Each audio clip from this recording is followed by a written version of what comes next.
And we are live. What is up, everybody? Welcome to This American Ride podcast on YouTube and our first ever live stream. Heck yeah, man. And what better night to do our first live stream than tonight with the first presidential debate? I love the thumbnail, by the way. I love the thumbnail. Good job You like on the that. thumb? So should we start this off in traditional manner? What's up? Welcome back to the show. And hold on. You know what? Hold on. We did this wrong. Welcome back to This American Ride podcast. You hear that? We talk about issues that affect you, the average American. That's right, guys. So hopefully you've been listening to the podcasts, either on here on YouTube or wherever else you guys can get your podcast, Spotify, Apple, whatever. What's it called? Apple Podcast. I know there's other stuff. Podbean. Depends on how you like to listen to your stuff. Some people like to listen in the car. Other people just like to watch on YouTube and actually see video. So we got both of those out there for you guys. We are very early in this little adventure. How many podcasts do we have out? I think 20, 24, 25 coming up this week. So I actually renumbered them. We were doing them as like a season, and then I see a lot of popular podcasts just aren't doing that. They're just numbering them out. Yeah. So I went through this week and I just numbered them out, and we'll go from there. All right. I think that so. Makes Yeah. If you are new, if you're one of the five watching that haven't watched before, I'm Bert. That's George, and we've been on YouTube for a while now, doing motorcycle content on another channel, and we decided probably a year ago or whatever it was that we were interested in doing podcasts on different topics and not being pigeonholed to motorcycle stuff. So we started a whole separate channel, and that is this. So it's a baby channel, but we're having fun doing it. We get to talk about anything we want to talk about on here now, which is cool, and not just trying to keep it to motorcycles and beer, which is pretty much what our other channel is all about. So yeah, happy to be on here. And like I said, what better night to have our first ever live stream than tonight with the presidential debate. And before we get going, I just wanted to let you know that this podcast is brought to you by Legendary USA. Why be ordinary when you can be legendary? Get all of your leather goods made in the USA at www.legendaryusa.com. Yes, sir. Good stuff. So we don't know how this is going to go. We're gonna try to play the debate here and kind of just do a little bit of live react to it and watch it, with you guys if you're down with that. We don't know what YouTube's going to do. And the name of free speech. I've heard rumors that we're not going to allow this, so maybe we'll get kicked, maybe we'll get booted off. I don't know, but we're going to give it a try anyway and see what happens. So it should be starting up here any minute now. It was supposed to be 9 o'clock. It's supposed to be 9 o'clock, but I think we're looking at commercials right now. How do you see it going tonight? I know everybody's got their opinions, obviously, on what's going to happen tonight. How do you see this going? Listen, there's a 2-minute delay kind of scares me a little bit. There's no live audience, and I think that the way they set these rules up, they made it so that they were hoping Trump would say, yeah, no, we're not doing that. Yeah. And then they would have the opportunity to say, well, we're just not going to have a debate then, because I don't think they want to put Biden on stage. Yeah, I'm torn on that. Part of me thinks they want to put him up there and make him look stupid so that they have a reason to pull him. Well, there's that. Oh, hold on. We're getting ready to go live here. This is the room. So I don't know if they decided to let the White House press conference in. Maybe I'll give you guys some volume here and we can talk about what we're seeing. All those topics and more, how they handle it, how they perform, mental acuity, personality, it is all in the spotlight tonight, just seconds away as they get ready to debate. Make his case to the American people with just over 4 months until Election Day. Good evening, I'm Dana Bash, anchor of CNN's Inside Politics and co-anchor of State of the Union. I'm Jake Tapper, anchor of CNN's The Lead and co-anchor of State of the Union. Dana and I will co-moderate this evening. Our job is to facilitate a debate between the two candidates tonight. Before we introduce them, we want to share the rules of the debate with the audience at home. Former President Trump will be on the Those left of you guys side. watching, how is the audio? President Can you Biden hear will be this? appearing on the right. A coin toss determined their positions. So we Each need it to candidate go up. will have 2 minutes to answer a question and 1 minute each for responses and rebuttals. An additional minute for follow-up, clarification, or response is at the moderator's discretion. Let us know how the When audio it's is, time for a guys. candidate to speak, his microphone will be turned on and his opponent's microphone will be turned off. Yeah, this is Should the a part that candidate scares me. interrupt when his microphone is muted, he will be difficult to understand for viewers at home. At the end of the debate, each candidate will get 2 minutes for closing statements. There is no studio audience tonight. Pre-written notes, props, That's as or loud as it contact with goes, campaign so staff are not I just permitted turned it during all the the way up. debate. You might By have to turn accepting the our computer up if invitation it's to not. debate, both candidates enough. and their campaigns agreed to accept these rules. Now, please welcome the 46th President of the United States, Joe Biden. Folks, how are you? President Roomba. Unbelievable. Great to be with you. Thank you. What? And please welcome the 45th President of the United States, Donald Trump. There he is.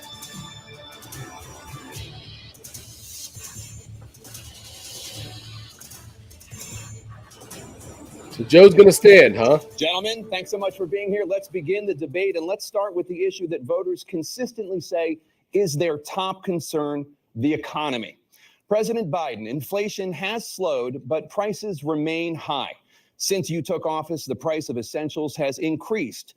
For example, a basket of groceries that cost $100 then now costs more than $120. And typical home prices have jumped more than 30%. What do you say to voters who feel they are worse off under your presidency than they were under President Trump? We got to take a look at what I was left when I became president and what Mr. Trump left me. We had an economy that was in free fall. The pandemic was so badly handled. Many people were dying. All he said was, it's not that serious. Just inject a little bleach into your arm. You'll be all right. The economy collapsed. There were no jobs. Unemployment rate rose to 15%. It was terrible. And so what we had to do is try to put things back together again. And that's exactly what we began to do. We created 15,000 new jobs. We brought out the position where we have 800,000 new manufacturing jobs, but there's more to be done. There's more to be done. Working class people are still in trouble. I come from Scranton, Pennsylvania. I come of a household where the kitchen table, That's on the things bingo weren't able card. to be met during the month. It was a problem. Price of eggs, the price of gas, the price of housing, the Scranton. price of a whole range of things. That's why I'm working so hard to make sure I deal with those problems. And we're going to make sure that we reduce the price of housing. We're going to make sure we build 2 million new units. We're going to make sure we cap rents so corporate greed can't take over. The combination, what I was left with in corporate greed is the reason why we're in this problem right now. In addition to that, we're in a situation where if you take a look at all that was done in his administration, he didn't do much at all. By the time he left, things were in chaos. Literally chaos. And so we put things back together. We created, I said, those jobs. We make sure we had a situation where we brought down the price of prescription drugs, which is a major issue for many people, to $15 for a insulin shot as opposed to $400. No senior has to pay more than $200 for any drug, all the drugs they can include beginning next year. And the situation is and we're going to make that available to everybody, to all Americans. So we're working to bring down the price around the kitchen table, and that's what we're going to get done. Thank you. President Trump? We have the greatest economy in the history of our country. We have never done so well. Everybody was amazed by it. Other countries were copying us. We got hit with COVID. And when we did, we spent the money necessary so we wouldn't end up in a Great Depression, the likes of which we had in 1929. By the time we finished, so we did a great job. We got a lot of credit for the economy, a lot of credit for the military, and no wars and so many other things. Everything was rocking good. But the thing we never got the credit for, and we should have, is getting us out of that COVID mess. He created mandates that was a disaster for our country. But other than that, we had given them back a country where the stock market actually was higher than pre-COVID, and nobody thought that was even possible. The only jobs he created are for illegal immigrants and bounce back jobs, a bounce back from the COVID. He has not done a good job. He's done a poor job, and inflation's killing our country. It is absolutely killing us. Thank you. President Biden? Well, look, the greatest economy in the world. He's the only one who thinks that, I think. I don't know anybody else who thinks he had the greatest economy in the world. And, the fact of the matter is that we found ourselves in a situation where his economy, he rewarded the wealthy. He had the largest tax cut in American history, $2 trillion. He raised a deficit larger than any president has in any one term. He's the only president other than Herbert Hoover who's lost more jobs than he had when he began, since Herbert Hoover. The idea that he did something that was significant. And the military, when he was president, they were still killing people in Afghanistan. He didn't do anything about that. When he was president, we were still finding ourselves in a position where you had a notion that we were this safe country. The truth is, I'm the only president this century that doesn't have this decade, that doesn't have any troops dying anywhere in the world like he did. President Trump, I want to follow up if I can. Am I allowed to respond to him? Well, I'm going to ask you a follow-up. You can do whatever you want with the minute that we give you. I want to follow up. You want to impose a 10% tariff on all goods coming into the U.S.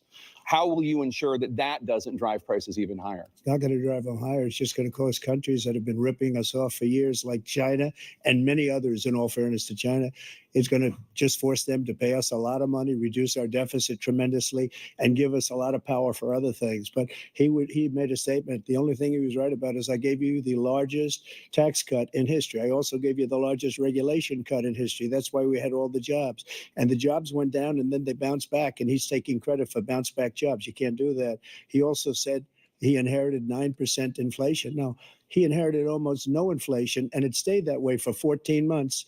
And then it blew up under his leadership because they spent money like a bunch of people that didn't know what they were doing. And they don't know what they were doing. It was probably the worst administration in history. There's never been. And as far as Afghanistan is concerned, I was getting out of Afghanistan, but we were getting out with dignity, with strength, with power. He got out. It was the most embarrassing day in the history of our country's life. President Trump, over the last 8 years, under both of your administrations, the national debt soared to record highs. And according to a new nonpartisan analysis, President Trump, your administration approved $8.4 trillion in new debt, while so far, President Biden, you've approved $4.3 trillion in new debt. So, former President Trump, many of the tax cuts that you signed into law are set to expire next year. You want to extend them and go even further, you say.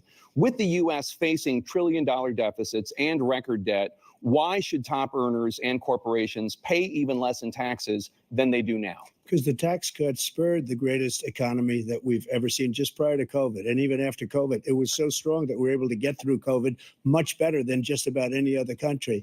But that tax spurred. Now, when we cut the taxes, as an example, the corporate tax was cut down to 21% from 39%, plus beyond that.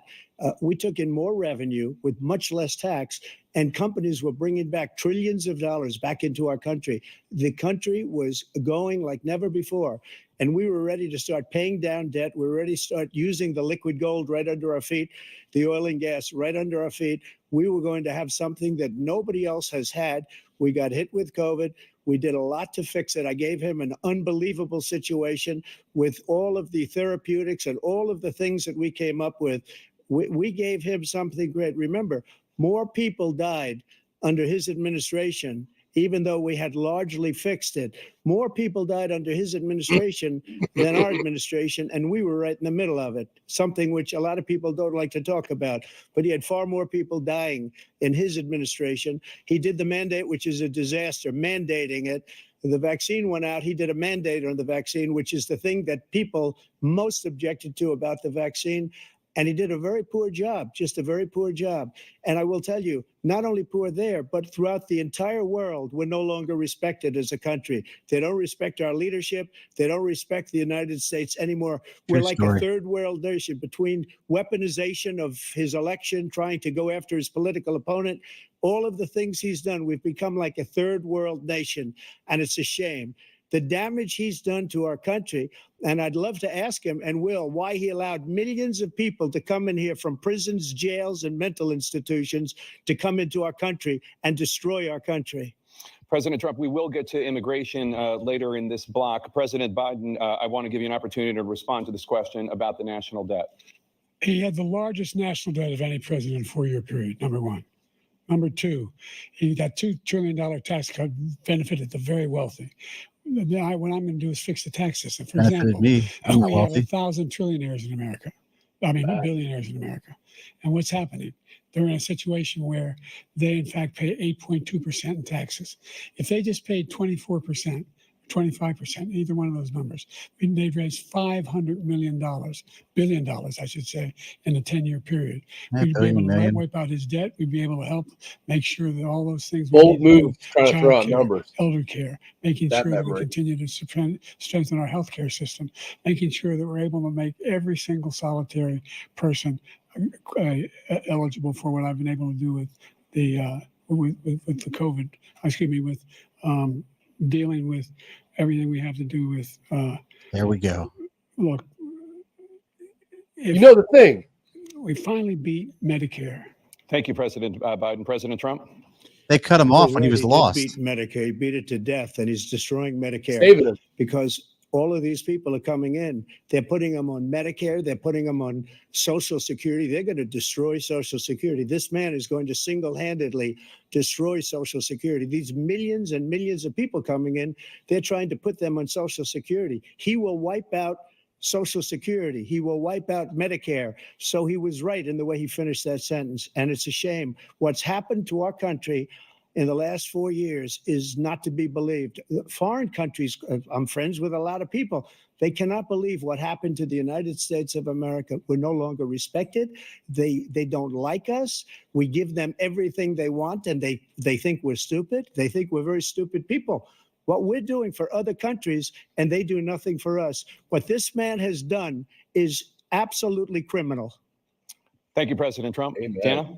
This is the first presidential election since the Supreme Court overturned Roe v. Wade. This morning, the court ruled on yet another abortion case, temporarily allowing emergency abortions to continue in Idaho, despite that state's restrictive ban.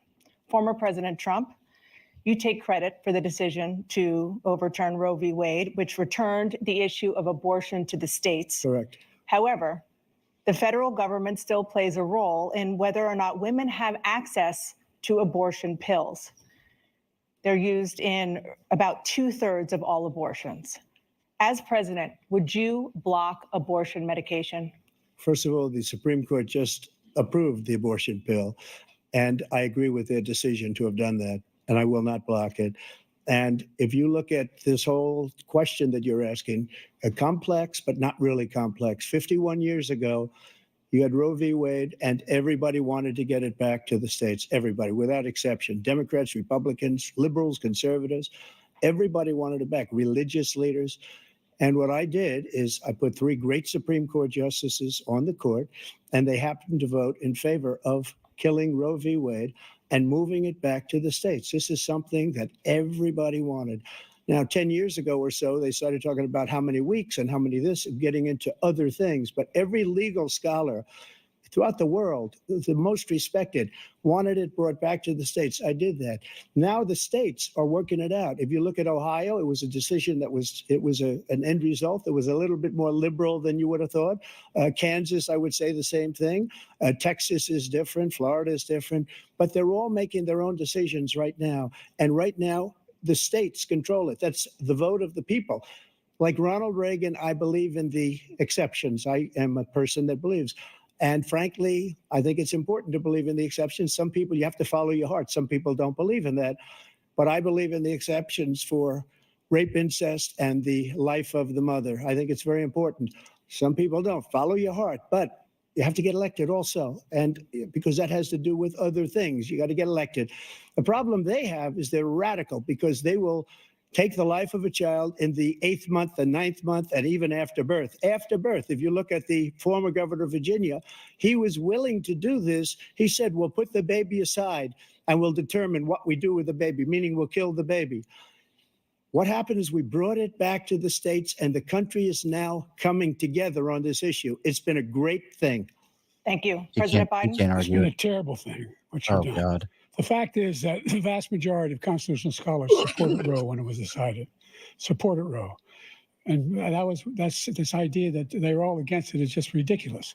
And this is the guy who says the state should be able to have it. We're in a state where in 6 weeks, you don't even know whether you're pregnant or not, but you cannot see a doctor, and have him decide on what your circumstances are, whether you need help. The idea that states are able to do this is a little like saying we're going to turn civil rights back to the states, let each state have a different rule. Look, there's so many young women who have been, including a young woman who just was murdered, and he went to the funeral. The idea that she was murdered by an immigrant coming in. They talk about that, but here's the deal: there's a lot of young women being raped by their in-laws, by their spouses, brothers and sisters, it's just ridiculous, and they can do nothing about it. This is unbelievable. They try to unbelievable. arrest them when they cross state lines. Thank you. There have been many young women murdered by the same people he allows to come across our border. We have a border that's the most dangerous place anywhere in the world, considered the most dangerous place anywhere in the world. And he opened it up, and these killers are coming into our country, and they are raping and killing women. And it's a terrible thing. As far as the abortion is concerned, it is now back with the states. The states are voting. In many cases, it's frankly a very liberal decision. In many cases, it's the opposite. But they're voting, and it's bringing it back to the vote of the people, which is what everybody wanted, including the founders, if they knew about this issue, which frankly they didn't. But they would have, everybody wanted brought back. Ronald Reagan wanted it brought back. He wasn't able to get it. Everybody wanted it brought back, and many presidents had tried to get it back. I was the one to do it. And again, this gives it the vote of the people, and that's where they wanted it. Every legal scholar wanted it that way. Staying on the topic of abortion, President Biden, 7 states, I'll let you do that. This is the same topic. 7 states have no legal restrictions on how far into a pregnancy a woman can obtain an abortion. Do you support any legal limits on how late a woman should be able to terminate a pregnancy? I supported Roe v. Wade, which had 3 trimesters. The first time is between the woman and the doctor. Second time is between the doctor and an extreme situation. The third time is between the doctor, between the woman and the state. The idea that the politicians, that the founders wanted the politicians to be the ones making decisions about women's health is ridiculous. That's the last. No politician should be making that decision. A doctor should be making those decisions. That's how it should be run. That's what you're going to do. And if I'm elected, I'm going to restore Roe v. Wade. So But you haven't over 4 years. Take the life of the baby in the 9th month and even after birth, because some states, Democrat run, take it after birth. Again, the former governor of Virginia, put the baby down, then we decide what to do with it. So he's willing to, as we say, rip the baby out of the womb in the 9th month and kill the baby. Nobody wants that to happen, Democrat or Republican. Nobody wants it to happen.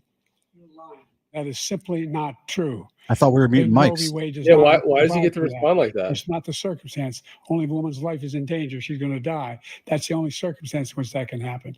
But we are not for late-term abortion, period. Under Roe v. Wade, you have late-term abortion. You can do whatever you want, depending on the state. You can do whatever you want. We don't think that's a good thing. We think it's a radical thing. We think the Democrats are the radicals, not the Republicans. For 51 years, that was the law. 51 years. How many times are we going back and forth now? Way to go. 51 years. And Here it was we taken go. away because this guy put very conservative members on the Supreme Court. He takes credit for taking it away.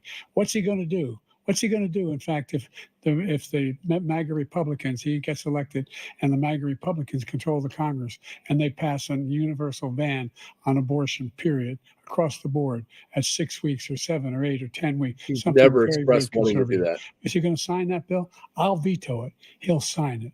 Thank you. Let's turn now to the issue of immigration and border security. Oh, wow. President Biden, See that? See how this number works? of migrants have illegally crossed the southern border on your watch. Overwhelming border states and overburdening cities such as New York and Chicago, and in some cases causing real safety and security concerns. Given that, why should voters trust you to solve this crisis? Because we worked very hard to get a bipartisan agreement that not only changed all of that, we made sure that we are in a situation where you had no circumstance where they could come across the border with the number of border police there are now. We significantly increased the number of asylum officers. By the way, the Border Patrol endorsed me. No, they Endorsed did my not. position. In addition to didn't. that, we found ourselves No, in a they did situation not. where when You're he a was liar. president, he was separating babies from their mothers, putting them in cages, making sure they were the families were Obama separated. did that, That's retard. not the right way to go. What I've done since I've changed the law, what's happened? I've changed it in a way that now you're in a situation where there are 40% fewer people coming across the border illegally. That's better than when he left What? office. Where's And the I'm going fact to continue checkers, to move man? until we get the total ban on the total initiative relative to what we're going to do with more border patrol and more asylum officers. President Trump? Oh my I really God. don't know what he said at the end of that sentence. I don't think he knows what he said either. Look, we had the safest border in the history of our country. The border, all he had to do was leave it. All he had to do was leave it. He decided to open up our border, open up our country to people that are from prisons, people that are from mental institutions, Rolling insane Stone. asylum, terrorists. We have the largest number of terrorists coming into our Thanks, country right Walter. now. All terrorists, all over the world, not just in South America, all over the world. They come from the Middle East, everywhere, all over the world. They're pouring in, and this guy just left it open. And he didn't need legislation because I didn't have legislation. I said, close the border. We had the safest border in history. In that final couple of months of my presidency, we had, How long according before to Biden Border starts Patrol, yelling? who is great, and by the way, who endorsed me for president, but I won't say that, but they endorsed me for president. I won't say it, but I just said to it. him. But look, we had the safest border in history. Now we have the worst border in history. There's never been anything like it. And people are dying all over the place, including the people that are coming up in Thank you, caravans. President Trump. President Biden?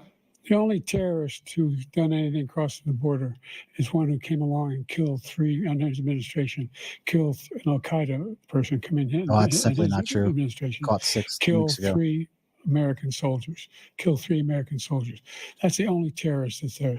I'm not saying that no terrorist ever got through, but the idea they're emptying their prisons, we're welcoming these people. That's simply not true. There's no data to support what he said. There is Once data to again, he's support it. exaggerating. He's lying. President Trump, staying on the topic of immigration, you've said that you're going to carry out, quote, the largest domestic deportation operation in American history, unquote. Does that mean that you will deport every undocumented immigrant in America, including those who have jobs, including those whose spouses are citizens, and Yes. including those who have lived here for decades? And if so, how will you do it? Just 1 second. He said we killed 3 people. The people we killed are al-Baghdadi and Soleimani, He the died 2 like a greatest dog. terrorists, biggest terrorists anywhere in the world. And it had a huge impact on everything, face. not just border, on everything. You don't even know who those He's the people one are. that killed people with the bad water, including hundreds of thousands of people dying and also killing our citizens when they come in. We are living right now in a rat's nest. They're killing our people in New York, in California, in every Maryland. state in the union because we don't have borders anymore. Every state is now a border. And because of his ridiculous, Texas. insane, and very stupid policies, people are coming in and they're killing our citizens at a level that we've never seen. We call it migrant crime. I call it Biden migrant crime.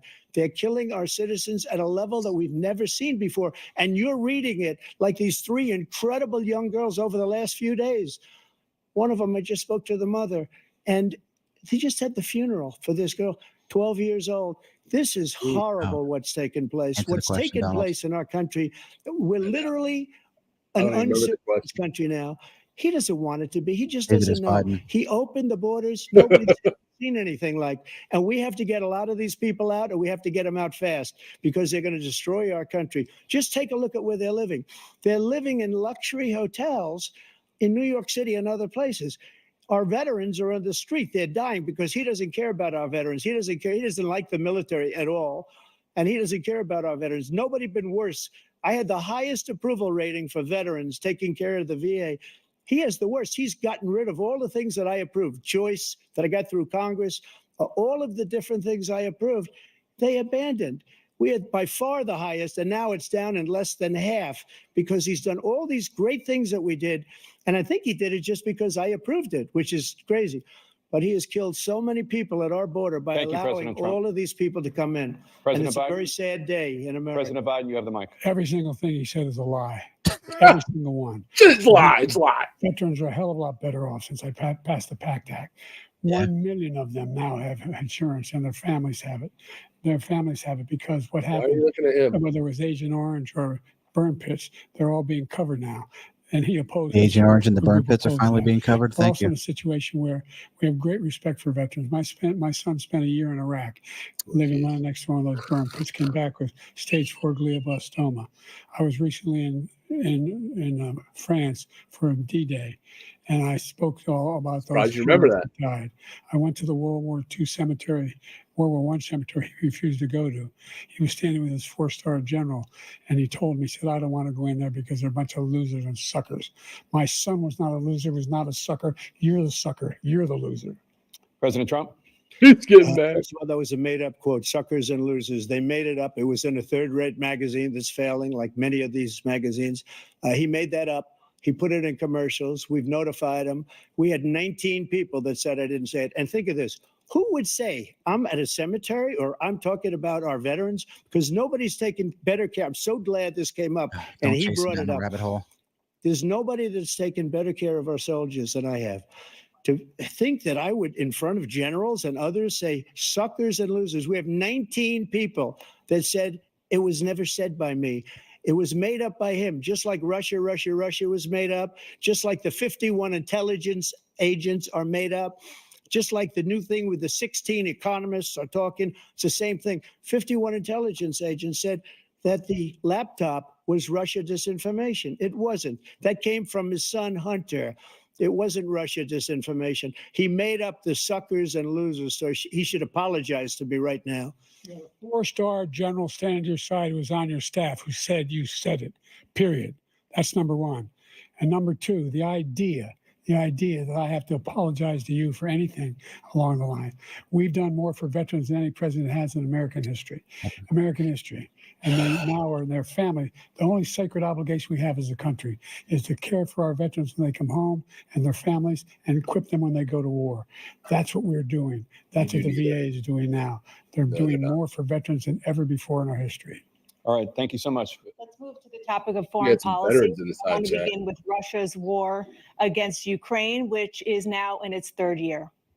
Former President Trump, Russian President Vladimir Putin says he'll only end this war if Russia keeps the Ukrainian territory it has already claimed and Ukraine abandons its bid to join NATO. Are Putin's terms acceptable to you? First of all, our veterans and our soldiers can't stand this guy. They can't stand him. They think he's the worst commander-in-chief, if that's what you call him, that we've ever had. They can't stand him. So let's get that straight. And they like me more than just about any of them. And that's based on every single bit of information. As far as Russia and Ukraine, if we had a real president, a president that knew, that was respected by Putin, he would have never invaded Ukraine. A lot of people are dead right now, much more than people know. You know, they talk about numbers. You can double those numbers, maybe triple those numbers. He did nothing to stop it. In fact, I think he encouraged Russia from going in. I'll tell you what happened. He was so bad with Afghanistan. It was such a horrible embarrassment, most embarrassing moment in the history of our country, that when Putin watched that and he saw the incompetence, that he should have fired those generals, like I fired the one that you mentioned. And so he's got no love lost, but he should have fired those generals. No general got fired for the most embarrassing moment in the history of our country, Afghanistan, where we left billions of dollars of equipment behind. We lost 13 beautiful soldiers, and 38 soldiers were obliterated. And by the way, we left people behind too. We left American citizens behind. When Putin saw that, he said, you know what? I think we're going to go in and maybe take this was his dream. I talked to him about it, his dream. The difference is he never would have invaded Ukraine, never. Just like Israel would have never been invaded in a million years by Hamas. You know why? Because Iran was broke with me. I wouldn't let anybody do business with them. They ran out of money. They were broke. They had no money for Hamas. They had no money for anything, no money for terror. That's why you had no terror at all during my administration. This place, the whole world is blowing up under him. President Biden? I've never heard so much malarkey in my whole life. Look, the fact of the matter is that we're in a situation where, let's take the last point first. Iran attacked American troops, caused brain damage for a number of these troops, and he did nothing about it. Recently, not when he was president, they attacked. He said they're just having headaches. That's all it is. He didn't do a thing when the attack took place. Number one. Number two, we got over 100,000 Americans and others out of Afghanistan during that. You didn't do anything. Number three, we found ourselves in a situation where, if you take a look at what Trump did in Ukraine, this guy told Trump, do whatever you want and do whatever you want. And that's exactly what Trump did. What? To Putin, encourage him, do whatever you want. And he went in. Now listen to what he said when he went in. He was going to take Kyiv in 5 days, remember? He's just confused It's Trump part and of the Putin. old Soviet Union. That's what he wanted to reestablish. Kyiv, and he in fact didn't do it at all. He wasn't able to get it done, and they've lost thousands and thousands of troops, 500,000 troops. President Trump, I never said that. For 1 minute, I just want to go back to my original question, which is, are Putin's terms acceptable to you? Keeping the territory in Ukraine? No, they're not acceptable. But look, this is a war that never should have started. If we had a leader in this war, he led everybody along.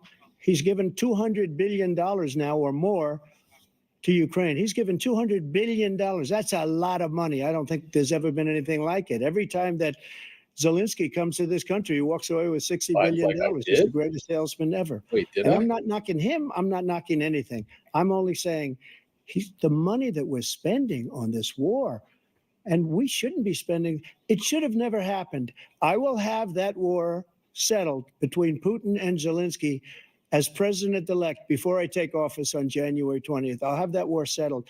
People being killed so needlessly, so stupidly, and I will get it settled, and I'll get it settled fast before I take office.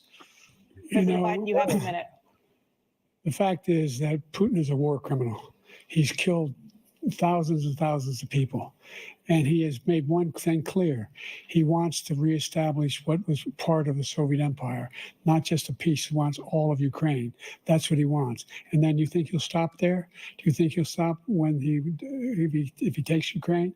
What do you think happens to Poland? What do you think of Belarus? What do you think happens to those NATO countries? I meant to say Belarus. And so if you want a war, you ought to find out what he's going to do, because if in fact he does what he says and walks away, and by the way, all that money we give Ukraine are from weapons we make here in the United States. We give them the weapons, not the money at this point. And our NATO allies have produced as much funding for Ukraine as we have. That's why we're strong.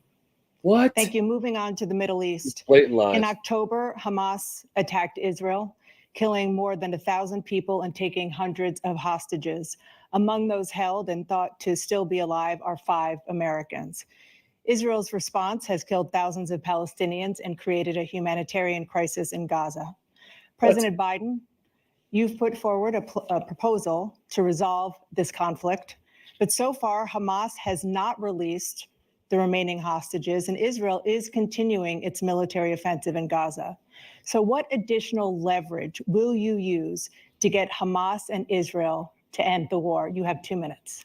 Number one, everyone from the United Nations Security Council straight through to the G7 to the Israelis and Netanyahu himself have endorsed the plan I put forward, which has 3 stages to it. The first stage is trade the hostages for a ceasefire. Second phase is a ceasefire with additional conditions. The third phase is the end of the war. The only one who wants the war to continue is Hamas, number one. They're the only ones standing out. We're still pushing hard to get them to accept. In the meantime, what's happened? In Israel, we're finding that the only thing I've denied Israel was 2,000-pound bombs. They don't work very well in populated areas. They kill a lot of innocent people. We're providing Israel with all the weapons they need and when they need them.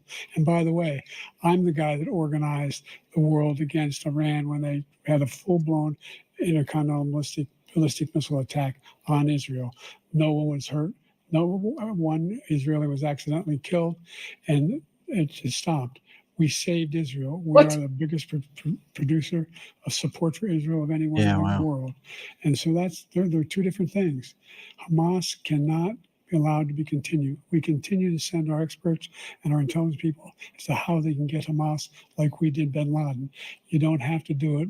And by the way, they've been greatly weakened, Hamas, greatly weakened, and they should be.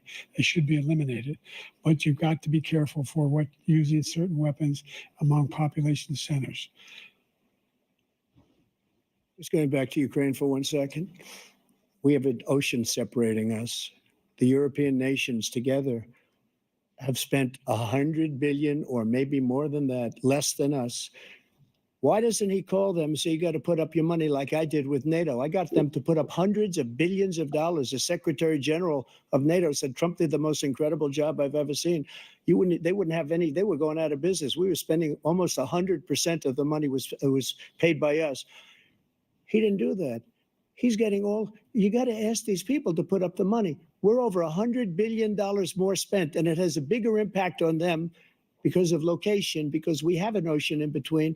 You got to ask them. As far as Israel and Hamas, Israel's the one that wants to go. He said the only one that wants to keep going is Hamas. Actually, Israel is the one, and you should let him go and let him finish the job. He doesn't want to do it. He's become like a Palestinian, but they don't like him because he's a very bad Palestinian. He's a weak one. President Biden, you have a minute. I've never heard so much foolishness. This is a guy who wants to get out of NATO. You're going to stay in NATO? He's going to pull out of NATO. The idea that we have, our strength lies in our alliances as well. It may be a big ocean, but we're ever able to avoid a war in Europe, a major war in Europe? What happens if, in fact, you have Putin continue to go into NATO? We have an Article 5 agreement. Attack on one is attack on all. You want to start the nuclear war he keeps talking about, go ahead. Let Putin go in and control Ukraine and then move on to Poland and other places. See what happens then. He has no idea what the hell he's talking about.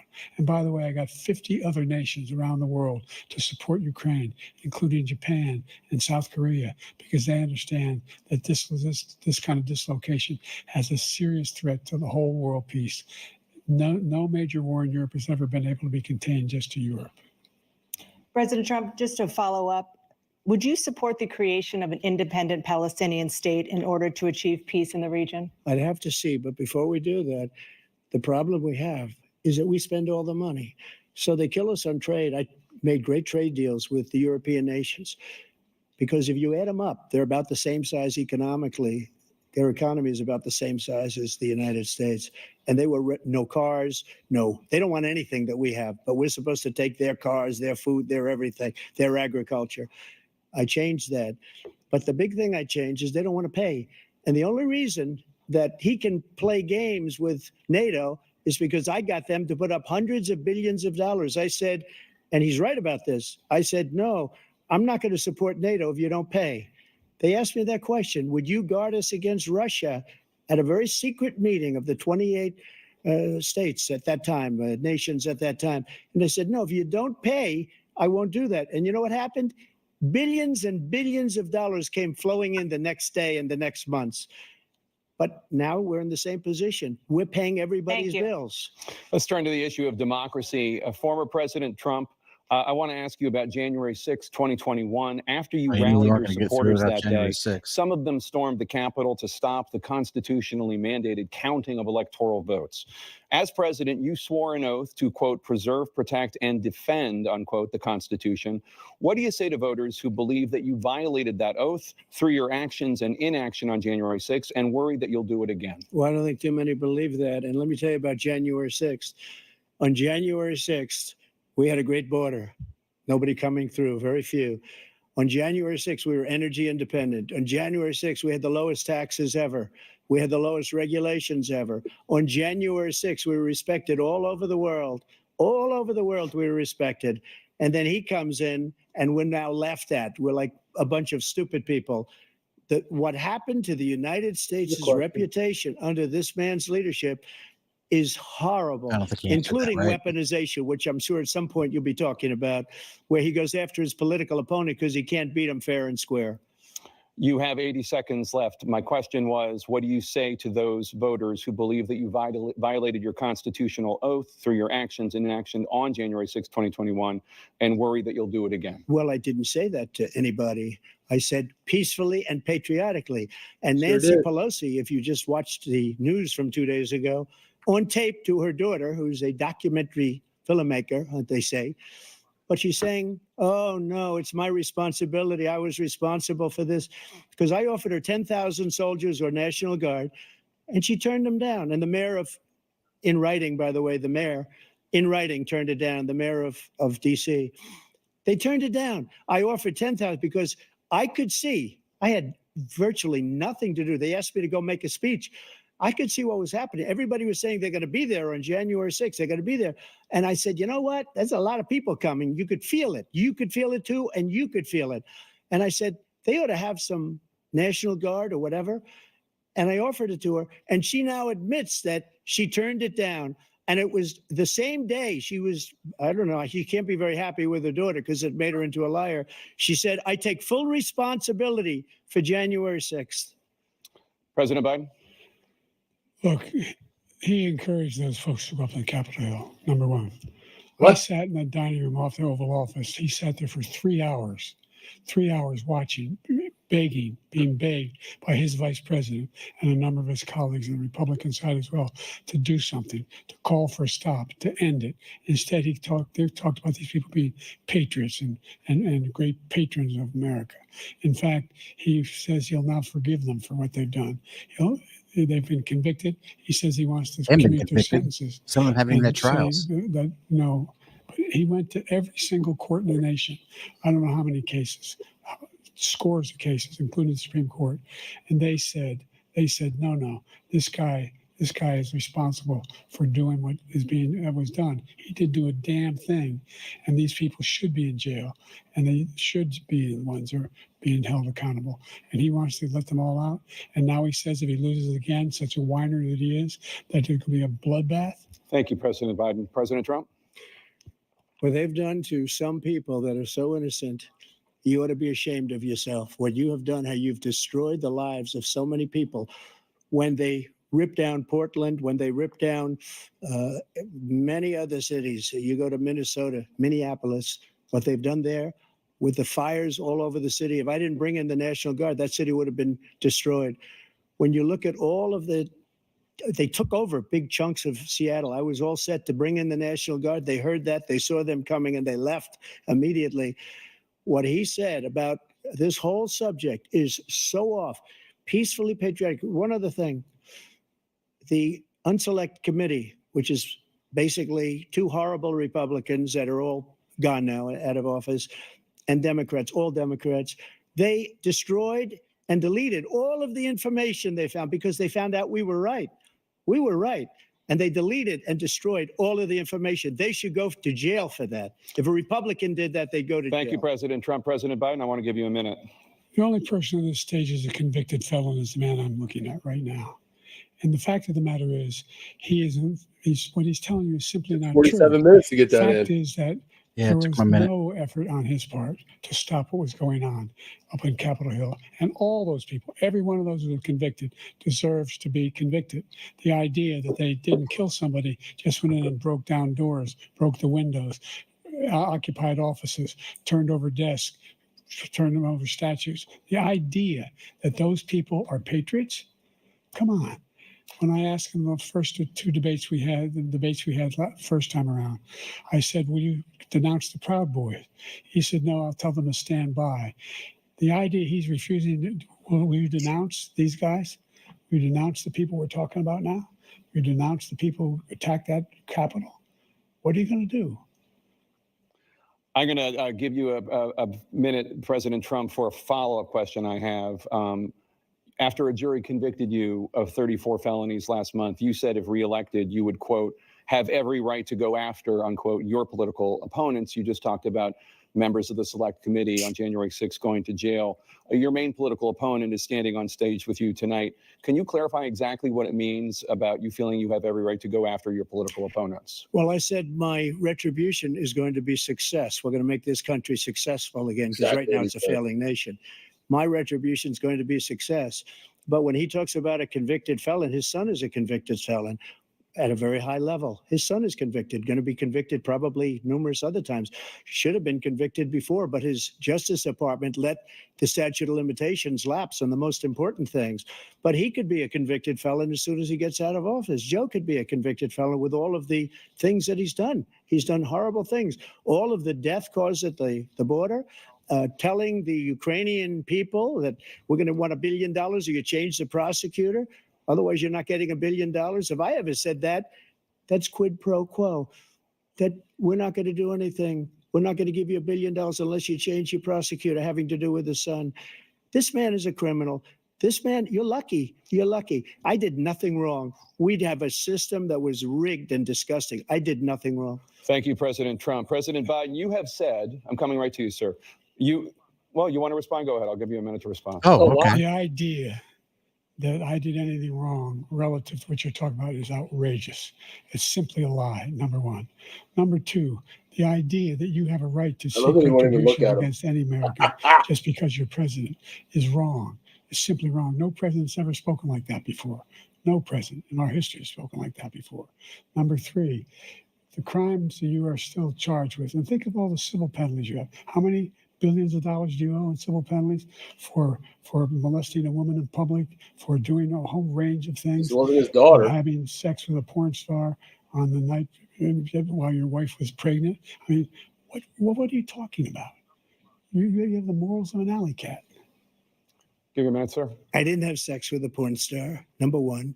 Number two, that was a case that was started and moved. They moved a high-ranking official at DOJ into the Manhattan DA's office to start that case. That case is going to be appealed and won. We had a very terrible judge, a horrible judge, Democrat. The prosecutor were all high-ranking Democrats, appointed people, and both the civil and the criminal. He basically went after his political opponent because he thought it was going to damage me. But when the public found out about these cases, because they understand it better than he does, he has no idea what these cases are. But when they found out about these cases, you know what they did? My poll numbers went up, way up. You know that because you're reporting it. And we took in more money in the last 2 weeks than we've ever taken in the history of any campaign. I don't think any campaign has ever taken. Hundreds of millions of dollars came pouring in because the public knows it's a scam and it's a guy that's after his political opponent because he can't win fair and square. Thank you, President Trump. President Biden, you have said, quote, Donald Trump and his MAGA Republicans are determined to destroy American democracy. Do you believe that the tens of millions of Americans who are likely to vote for President Trump will be voting against American democracy? The more they know about what he's done, yes. The more they know about what he's done.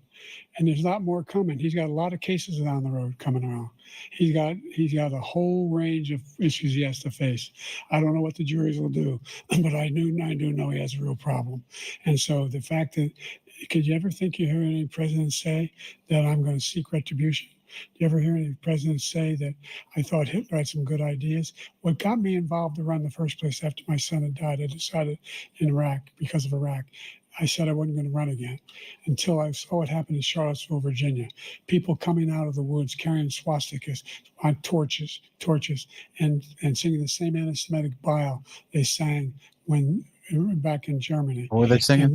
And the young woman got killed. I spoke to the mother, and they asked him. They said, "What do you think of those people?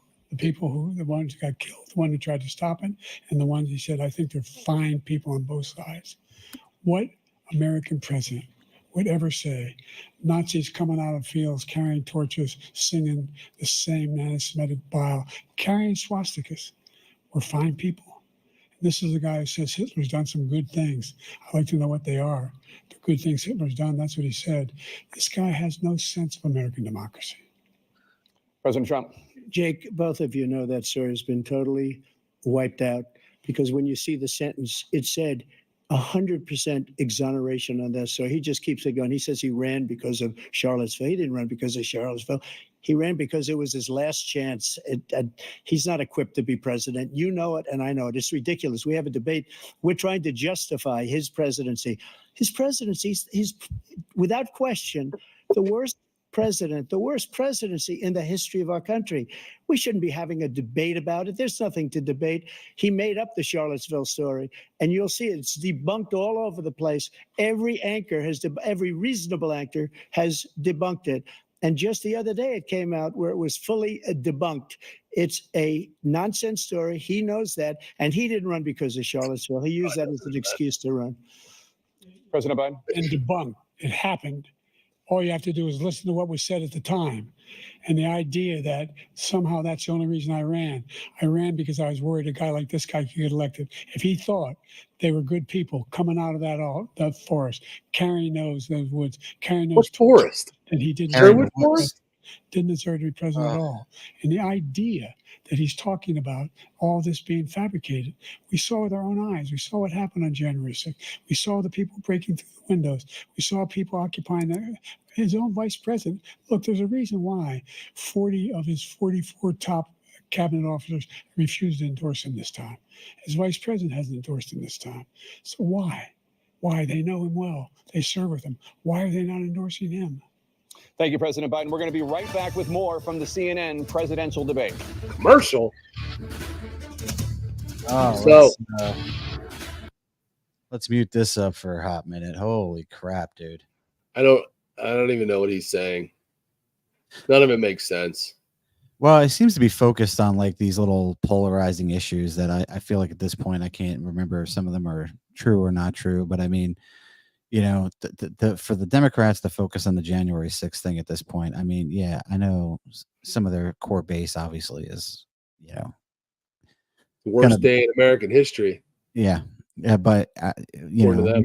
we know Nancy, you know, Pelosi should be responsible for that. We know there's writing where they refused all those National Guardsmen. You know, that's all documented stuff. They set that situation up to be that. We know Trump was misquoted. We know they didn't let the proper quotes be used in the January 6 trials, just the snippets, which doesn't make any sense. I mean, if you're going to hear the evidence, hear all the evidence. You know. Yeah. I think like his last tweet before he got banned was basically saying to do it peacefully, and it's just they just say whatever they want, man. And so many people suck it up.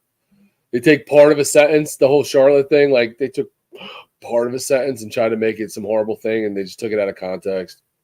I'm sure the 13 families, you know, that lost servicemen when Biden was pulling out of Afghanistan at Abbey Gate don't think that Biden didn't lose any people over in Afghanistan. I mean, that was just, again, that was just the most ridiculous, you know, disrespectful statement that he has made through the whole thing. I mean, so many people, you look at like Tyler Vargas. I mean, these guys who are, you know, their lives changed forever because we couldn't organize a plan to pull out of there. You know, Trump was pulling out of Afghanistan. We know that. Like, they were setting up a transition plan. And if a transition plan wasn't there, they would have never been able to even get to the point where they were. But they left so much equipment behind, you know, and these weapons that he sent into Ukraine, we know those weapons are ending up in the Taliban, right? We know that terrorist attacks are, you know, being conducted in India with M4s, you know, which is an American rifle. We know that, you know, not the Houthis, but the who's north of Israel, not Hamas, the other terrorist group that's up there. Some of them I'm forgetting right now, but we know that those guys are, you know, using serial numbered American weapons to attack Israel because they were sold from Ukraine.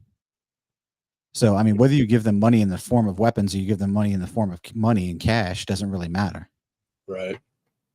You know? Yeah. I agree with this comment too. It is a bit of a, you know, like she said, you suck. No, you suck. No, you suck. Like, I would like to hear Trump.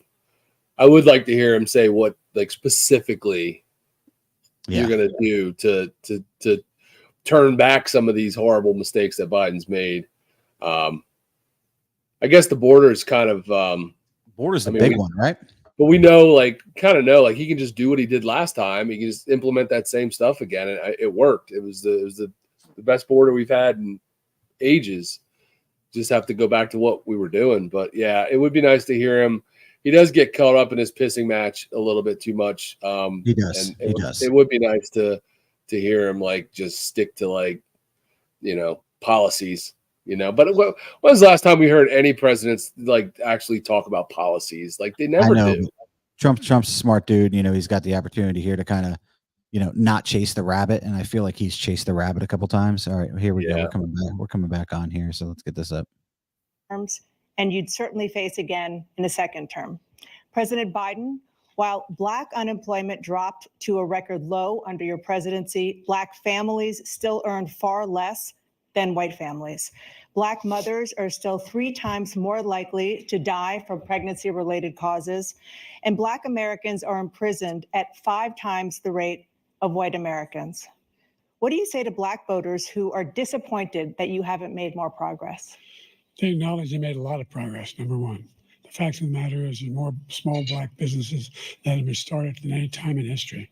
Number two, the wages of Black unemployment is the lowest level it's been in a long, long time. Wages of Black Number unemployment. three, we're providing housing for Black Americans and dealing with the segregation that exists among these corporations that collude to keep people out of their houses.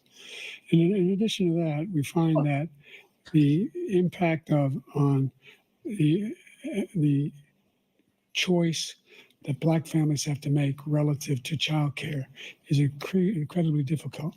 When we did the first major piece of legislation in the past, I was able to reduce Black childcare costs. I cut them in half. We got to make sure we provide for childcare costs. We got to make sure, because when you provide those childcare protections, you increase economic growth because more people can be in the job market.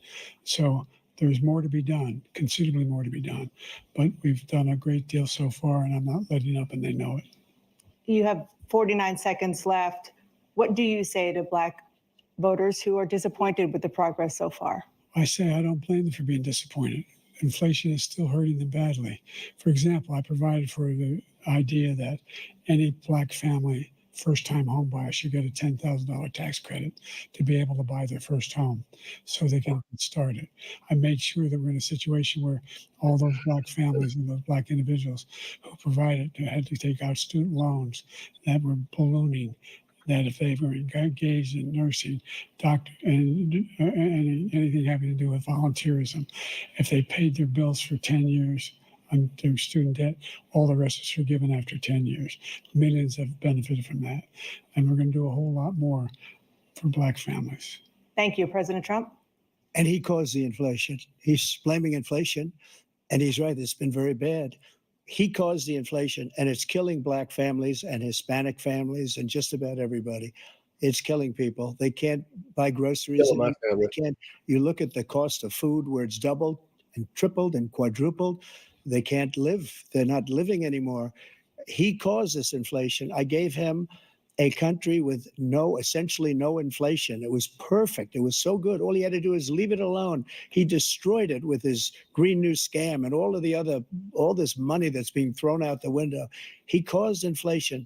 As sure as you're sitting there, the fact is that his big kill on the Black people is the millions of people that he's allowed to come in through the border. They're taking Black jobs now, and it could be 18, it could be 19, and even 20 million people. They're taking Black jobs, and they're taking Hispanic jobs, and you haven't seen it yet, but you're going to see something that's going to be the worst in our history. Thank you. President Biden?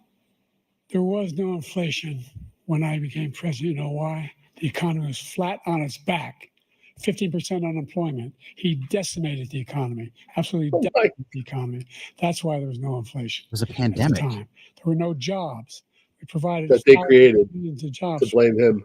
who are in all communities, including minority communities. We made sure that they have health insurance. We have covered, if the ACA has increased, I made sure that they're $8,000 per person in a family to get written off for health care. But this guy wants to eliminate that. They tried 50 times. He wants to get rid of the ACA again, and they're going to try again if they win. You find ourselves in a position where the idea that we're not doing anything, we put more police on the street than any administration has. He wants to cut the cops. We're providing for equity and making sure people have a shot to make it. There's a lot going on. What? And inflation, he caused it by his tremendous feasance in the way he handled the pandemic. Thank you. Another persistent Feasance. challenge Tremendous is the what? climate crisis.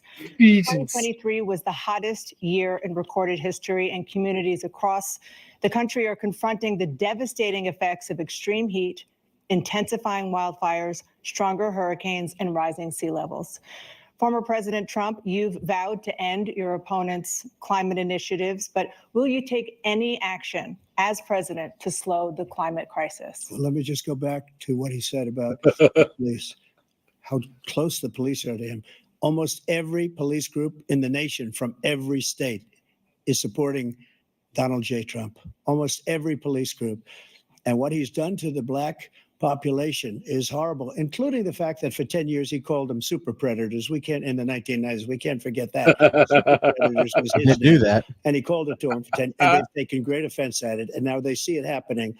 But when they see what I did for criminal justice reform and for the historically black colleges and universities, where I funded them and got them all funded, and the opportunity zones Stop the bullshit and answer with the Tim, question. as you know, Tim Scott was incredible. He did a great job, great senator from South Carolina.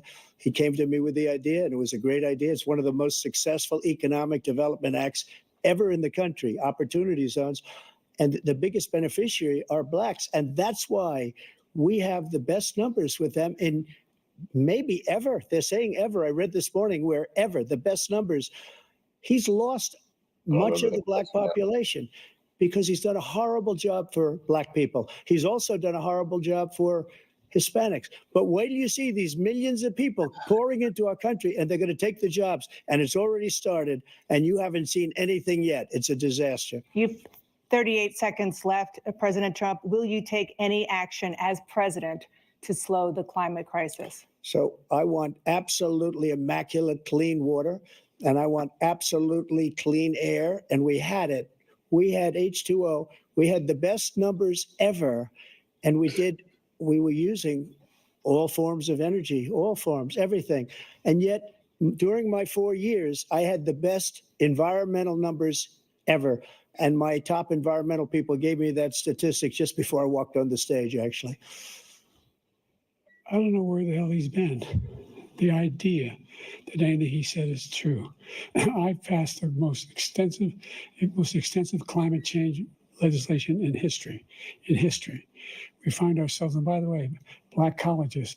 I came up with $15 billion for HBCUs, historic black universities and colleges, because they don't have the kind of contributors that they have to build these laboratories and the like. Any black student is capable in college of doing any white student can do. They just don't have the money, but now they'll be able to get those jobs in high tech. We're in a situation where the idea that he is claiming to have done something that had the cleanest water, he hadn't done a damn thing with the environment. He pulled out of the Paris Peace Accord, Climate Accord. I immediately joined it because if we reach 1.5 degrees Celsius at any one point, there's no way back. The only existential threat to humanity is climate change, and he didn't do a damn thing about it. He wants to undo all that I've done. I think Putin's an The existential threat Paris to Accord humanity. was going to cost us $1 trillion, and China nothing, and Russia nothing, and India nothing. It was a ripoff of the United States. And I ended it because I didn't want to waste that money because they treat us horribly. We were the only ones who was costing us money. Nobody else was paying into it. And it was a disaster. But everything that he said just now, I'll give you an example. I heard him say before insulin. I'm the one that got the insulin down for the seniors. I took care of the seniors. What he's doing is destroying all of our medical programs because the migrants coming in, they want everybody. And look, I have the biggest heart on the stage. I guarantee you that. And I want to take care of people, but we're destroying our country. They're taking over our schools, our hospitals, and they're going to be taking over Social Security. He is destroying Social Security, Medicare, and Medicaid.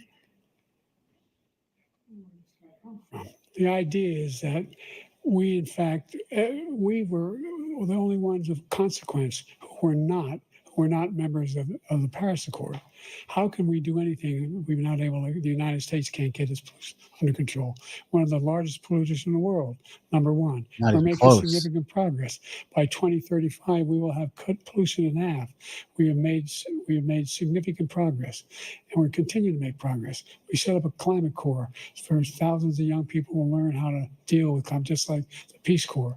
And we're moving in directions that are going to significantly change the elements of cause of pollution. But the idea that he claims that he has the biggest heart up here and he's really concerned about pollution and about climate, I've not seen any indication of that. And by the way, with regard to prescription drugs, one company agreed that they would reduce the price to $35, which I was calling for, one, voluntarily. I made sure every company in the world, every pharmaceutical company, cannot have to pay. Thank you. And by the way, So every day, millions of Americans struggle just to make ends meet. For many older Americans, Social Security provides a critical lifeline.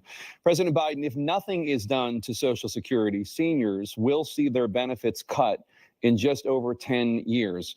Will you name tonight one specific step that you're willing to take to keep Social Security solvent? yes, make the very wealthy begin to pay their fair share.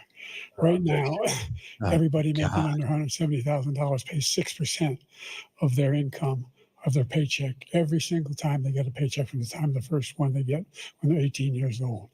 The idea that they're going to, I'm proposing that everybody, the millionaires pay 1%. 1%. So no one I would not raise the cost of Social Security for anybody under $400,000. After that, I began to make the wealthy begin to pay their fair share by increasing from 1% beyond to be able to guarantee the program for life. So you still have 82 seconds left. Are there any other measures that you think that would be able to help keep Social Security solvent, or is that one enough? Well, no, that one enough will keep it solvent. But the biggest thing I'll do if we defeat this man, because he wants to get rid of Social Security. He thinks there's Great plenty policy. to cut in Social Security. He's wanting to cut Social Security and Medicare both times. And and if you look at the program put forward by the House Republican caucus that I believe supports, is in fact want to cut it as well. The idea that we don't need to protect our seniors is ridiculous. And by the way, the American public has greater health care coverage today than ever before. And on the ACA, as I said, you're in a circumstance where 400,000 people, 40 million people would not have insurance because they have a pre-existing condition. Only thing that allows them to have that insurance is the fact that they, in fact, are part of the ACA. And by the way, the other thing is we're in a situation where we talk about education for Black communities. I've raised the amount of money for Pell Grants by another $8,000. So anybody making under $70,000 a year is going to be able to get $15,000 towards their tuition. He just doesn't know what he's talking about. Thank you, President Biden. President Trump.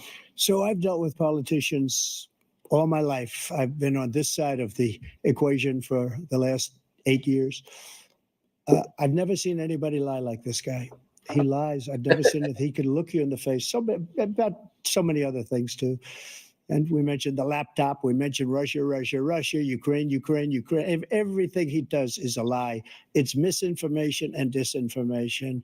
The losers and suckers story that he made up is a total lie on the military. All right, It's a don't chase him. disgrace. Do the But Social Security thing. he's destroying it because millions of people are pouring into our country and they're putting them onto Social Security. They're putting them onto Medicare, Medicaid. They're putting them in our hospitals. They're taking the place of our citizens. What they're doing to the VA, to our veterans, is unbelievable. Our veterans are living in the street, and these people are living in luxury hotels. He doesn't know what he's doing. And it's really coming back. I've never seen such anger in our country before.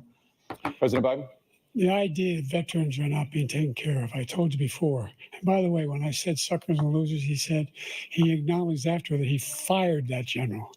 That general got fired because he's the one that acknowledged that that's what he said. He was the one standing with Trump when he said it, number one. Number two, the idea that we're going to be in a situation where all these millions and millions, the way he talks about it, illegal aliens are coming into the country and taking away our jobs.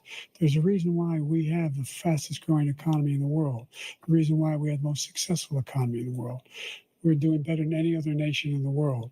And by the way, those 15 Nobel laureates he talked about being phony, those 15 Nobel laureates, economists, they all said that if Trump is reelected, we're likely to have a recession and inflation's going to increase and go up. And by the way, worst president in history, 159 presidential scholars voted him the worst president in the history of the United States of America. President Biden, thank you so much. Let's turn to the cost of child care, which many American families struggle to 159. afford. President Trump, both you and President Biden have tried to address this issue, but the average cost of child care in this country has risen to more than $11,000 a year per child. For many families, the cost of child care for 2 children is more than their rent. In your second term, what would you do to make child care more affordable? Just to go back, No. the general got fired because he was no good. And if he said that, Yes, that's you don't why he chase made it that. up. But we have 19 people that said I didn't say it, and they're very highly respected, chase much it. more so than him. The other thing is, he doesn't fire people. He never fired people. I've never seen him fire anybody. I did fire a lot. I fired Comey because he was no good. I fired a lot of the top people at the FBI, drained the swamp. They were no good. Not easy to fire people. You'd pay a price for it, but they were no good. I inherited these people. I didn't put him there. I didn't put Comey there. He was no good. I fired him. This guy hasn't fired anybody. He never fires. He should have fired every military man that was involved with that the Afghanistan horror show. Hey, there's The 20 of most you watching. embarrassing Say moment hi, in the leave us a history of our comment. country. He didn't fire. Did you fire anybody? Did you fire anybody Hit that that's on the subscribe border button if you're hanging that's out. allowed us to have the worst border in the history of the world? Did anybody get fired for allowing 18 million people, many from prisons, many from mental institutions? Did you fire anybody that allowed our country to be destroyed? Joe, our country is being destroyed as you and I sit up here and waste a lot of time on this debate. This shouldn't be a debate. He is the worst president. He just said about me because I said it. But look, he's the worst president in the history of our country. He's destroyed our country. Now all of a sudden he's trying to get a little tough on the border. He came out with a nothing deal, and it reduced it a little bit, like this much. It's insignificant. He wants open borders. He wants our country to either be destroyed or he wants to pick up those people as voters. And I don't think we just can't let it happen. If he wins this election, our country doesn't have a chance, not even a chance, of coming out of this rut. We probably won't have a country left anymore. That's how bad it is. He is the worst in history by far. Thank you, President Trump. President Biden? We're the most admired country in the world. We're the United States of America. There's nothing beyond our capacity. We have the finest military in the history of the world, the finest in the history of the world. No one thinks we're weak. No one wants to screw around with us. Nobody. Number one. Okay. Number two, the idea that we're talking about worst presidents. I wasn't joking. Look it up or go online. 159 or 58, don't hold me the exact number, presidential historians, they've had meetings and they voted who's the worst president in American history, one through best to worst. They said he was the worst in all of American history. That's a fact. That's not conjecture. He can argue they're wrong, but that's what they voted. The idea that he is doing anything to deal with child care, he did for virtually nothing to child care. We should significantly increase the child care tax credit. We should significantly need to because we're all making money. Of women and men or single parents to be able to go back to work, and we should encourage businesses to have. Thank you, President Biden. Facilities. President Trump, the question was about what would you do to make child care more affordable, if you want to take your minute. Just so you understand, we have polling, we have other things that they rate him the worst because what he's done is so bad. And they rate me, I'll show you, I will show you. And they rate me one of the best, okay? And if I'm given another 4 years, I will be the best. I think I'll be the best. Nobody's ever created an economy like us. Nobody ever cut taxes like us. He's the only one I know. He wants to raise your taxes by 4 times. He wants to raise everybody's taxes by 4 times. He wants the Trump tax cuts to expire. So everybody, including the 2 of you, are going to pay 4 to 5 times. Nobody ever heard of this before. All my life, I'd grow up You should answer the question. talking about cutting taxes. No. When we cut taxes, as I said, we did more business. Biggest Apple and all weakness. these companies, they were bringing Gotta money say back what he to our wants to country. say. Yeah. The Doesn't worst care about the president in history by far, and everybody knows it. very much like a President Biden? CEO, though. Look, That's the what they fact of the do. matter is that he's dead wrong about. He's increased the tariff. He will increase the taxes on middle class people. I said I'd never raise a tax on anybody making less than $400,000. I didn't. But this tariff is 10% tariffs. Everything coming in the country. You know what the economists say? That's going to cost the average American $2,500 a year more because Bro. they're going to have to pay the difference in food and all the things that are important. Number two, he's in a situation where What he is he talks about saying? how he is Well, we not won't be paying raised FICA tax. So yeah, if it costs me $2,000 or more, who cares if I'm not paying FICA? Middle class have been devastated by you. Now you want a new tax cut of $5 trillion over the next 10 years, which is going to fundamentally bankrupt the country. You had the largest deficit of any president in American history, number one. Number two, you have not, in fact, made any contact, any progress with China. We are the lowest trade deficit with China since 2010. Thank you, were at the President highest. Biden. You lost Thank you, $160. President Biden. Let's discuss an epidemic impacting millions of Americans that both of you have made a top priority in your first term, the opioid crisis. And for both of you, the number of overdose deaths in this country has gone up. Under your term, it went up. Under your term, it has gone up.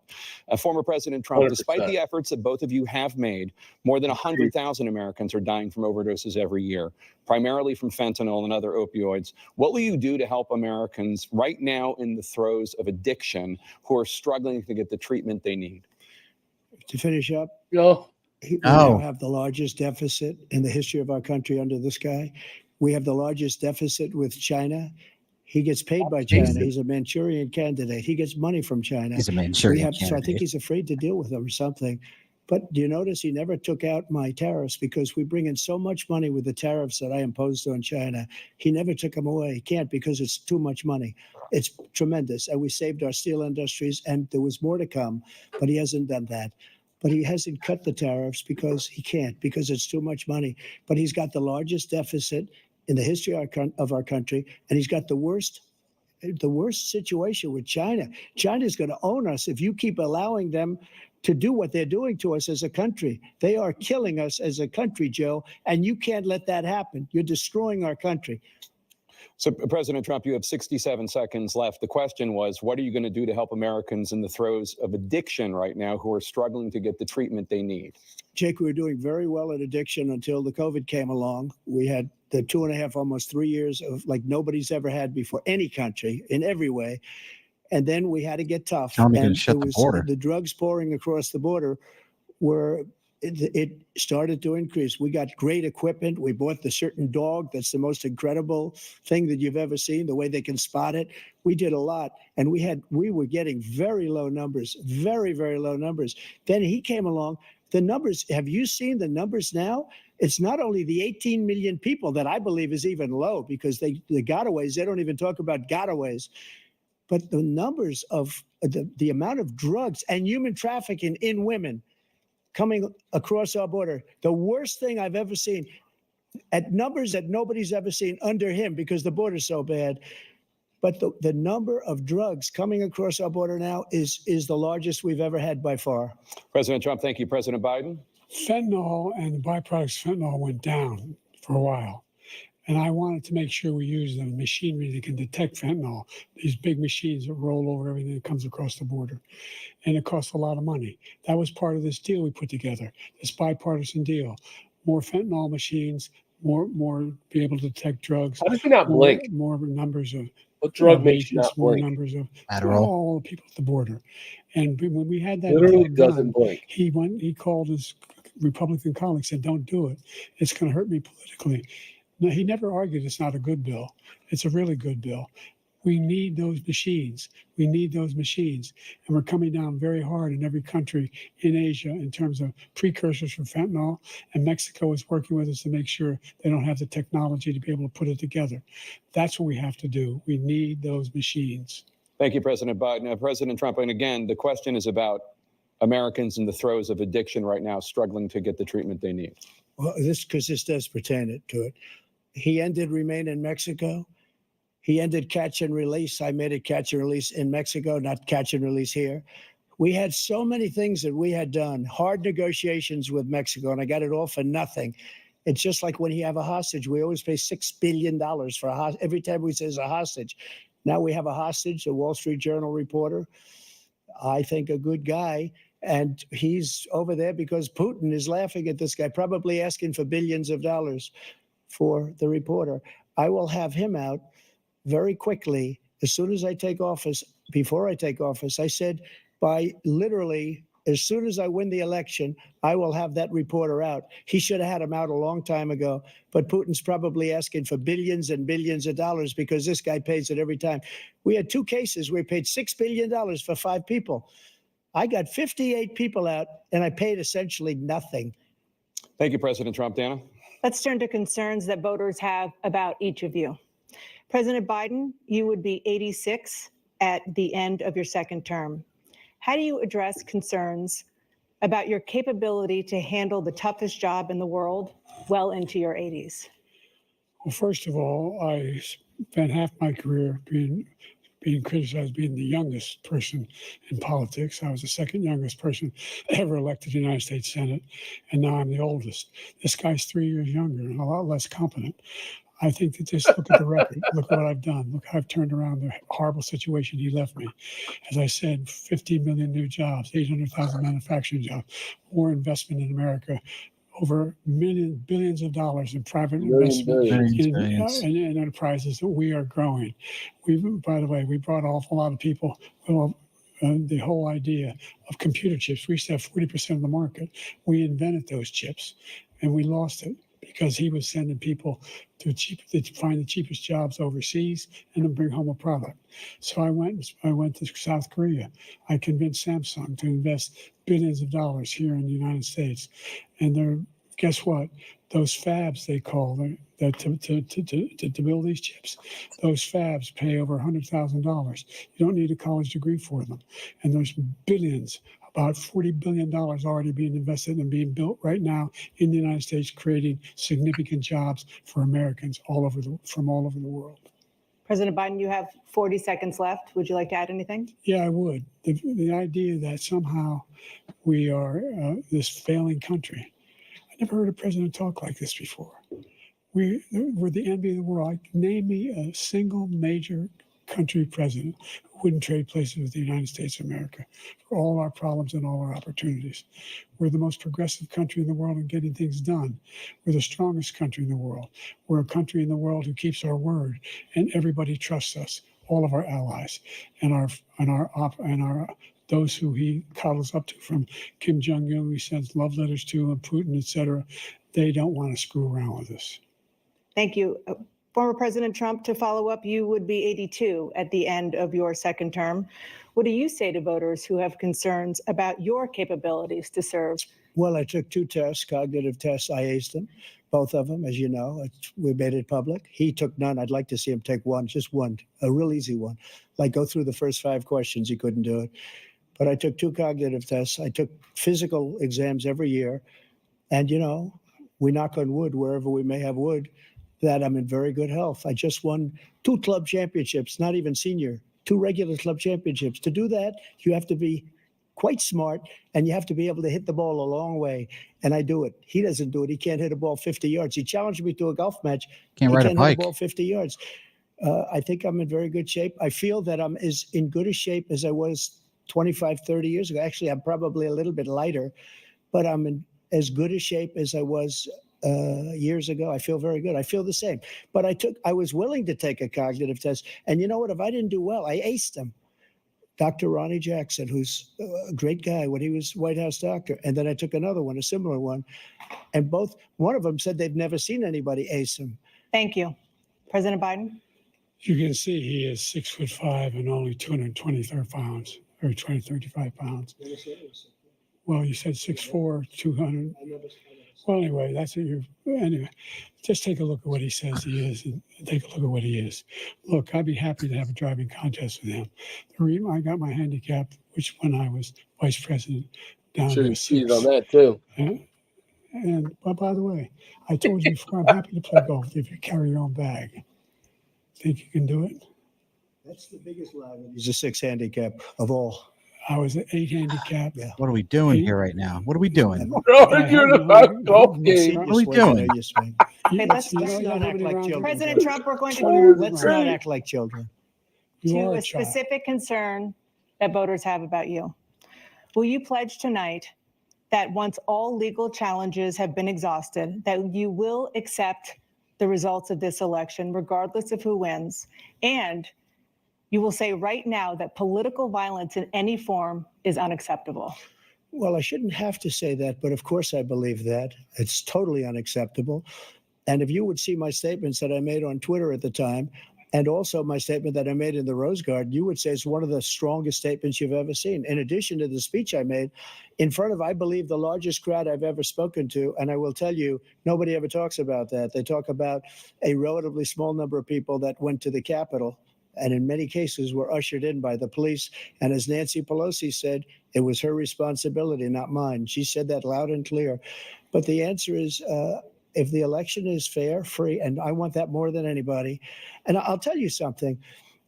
I wish he was a great president, because I wouldn't be here right now. I'd be at one of my many places enjoying myself. I wouldn't be under indictment because I wouldn't have been his political opponent, because he indicted me because I was his opponent. I wish he was a great president. I would rather have that. I wouldn't be here. I don't mind being here. But the only reason I'm here is he's so bad as a president that I'm going to make America great again. We're going to make America great again. We're a failing nation right now. We're a seriously failing nation. And we're a failing nation because of him. His policies are so bad. His military policies are insane. They're insane. Lowest These are military wars that retention will in the never history end of the with him. military. He will drive us into World War III, Can't and even we're get to the closer to troops. World War III than anybody can imagine. We are very, very close to World War III, and he's driving us there. And Kim Jong-un and President Xi of China, Kim Jong-un of North Korea, all of these, Putin, they don't respect him. They don't fear him. They have nothing going with this gentleman, and he's going to drive us into World War III. You want a World War III, let him follow and win, and let Putin say, do what you want, NATO. Just do what you want. There's a thing called Article 5. An attack on one is an attack on all, and required response. The idea, I can't think of a single major leader in the world who wouldn't trade places with the job I've done and what they've done. Because we are a powerful nation. We have wonderful people. Probably Because can't of the name people, 5 leaders. not me. It's because of the American people. They're capable of anything, and they step up when they're needed. And right now, we're needed. We're needed to protect the world because our own safety is at stake. And again, you want to have a war, just let Putin go ahead and take Kyiv, make sure they move on, see what happens in Poland, Hungary, and other places along that border. Then you have a war. President Trump, as I come back to you for a follow-up, the question was, will you accept the results of this election, regardless of who wins? Just to finish what he said, if I might, Russia, they took a lot of land from Bush. They took a lot of land from Obama and Biden. They took no land, nothing from Trump, nothing. He knew not to do it.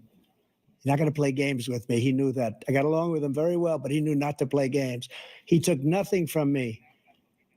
But now he's going to take the whole thing from this man right here. That's a war that should have never started. It would have never started Thank you, ever. Rudy. Just with say me. yes. And he's going to take Ukraine. It's always got to say. And, you asked me a question before, would you do this? He's got us in such a bad position right now with Ukraine and Russia, because Ukraine's not winning that war. He said, I will never settle until such time. They're running out of people. They're running out of soldiers. They've lost so many people. It's so sad. They've lost so many people, and they've lost those gorgeous cities with the golden domes that are 1,000 years old, all because of him and stupid decisions. Russia would have never attacked if I were President Trump, president. the question was, will you accept the results of the election, regardless of who wins? Yes or no, please. If it's a fair and legal and good election, absolutely. I would have much rather accepted these, but the fraud and everything else was ridiculous. And if you want, we'll have a news conference on it in a week, or we'll have one of these on a week. Should have left that answer. But I will absolutely. There's nothing I'd rather do. It would be much easier for me to do that than I'm running again. I wasn't really going to run until I saw the horrible job he did. He's destroying our country. I would be very happy to be someplace else in a nice location someplace. And again, no indictments, no political opponent stuff, because it's the only way he thinks he can win. But unfortunately, it's driven up my numbers and driven them up to a very high level because the people understand it. Well, let's see what your numbers are when this election is over. Let's see. You're a whiner. When you lost the first time, you continued, you appealed and appealed to courts all across the country. Not one single court in America said any of your claims had any merit, state or local, none. But you continue to provoke this lie about somehow there's all this misrepresentation, all this stealing. There is no evidence of that at all. And I tell you what, I doubt whether you'll accept it because you're such a whiner. The idea, if you lose again, you accepting anything, you can't stand the loss. Something snapped in you when you lost the last time. We'll be right back with more from the CNN presidential debate, live from Georgia. Thought it was only 90 minutes long. Well, apparently we're going a little longer here. So a couple people, you mentioned the blinking. I think, who was it here in the side chat mentioned the blinking. It was Jason mentioned the blinking. The whole reason that they did not, I think, submit to a drug test is because amphetamines would come up on a drug test, and amphetamines is one of the stimulants that keeps you from blinking. And it's got to be. I mean, I've never seen somebody not blink like that. It's bizarre. I mean, again, it's it's freaky looking too. It's an educated guess, but it's I'm sure it's probably like some low dose Adderall, some amphetamines. I'm sure there's some cocktail that when they locked him away in Camp David for the past 2 weeks that they perfected and have down to a timed window. Yeah. For this debate, I'm sure they've like keyed in a dose because I've never seen anybody. I've seen people not blink, but most of those people are on amphetamines.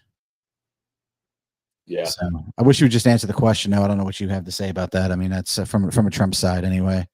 Oh yeah, and that's always been my thing with Trump. Like he gets caught up trying to prove some point that's kind of a pointless. We all know we're with you. We all understand that what Biden's doing. Just answer the question, man. And all he had to do there was say yes.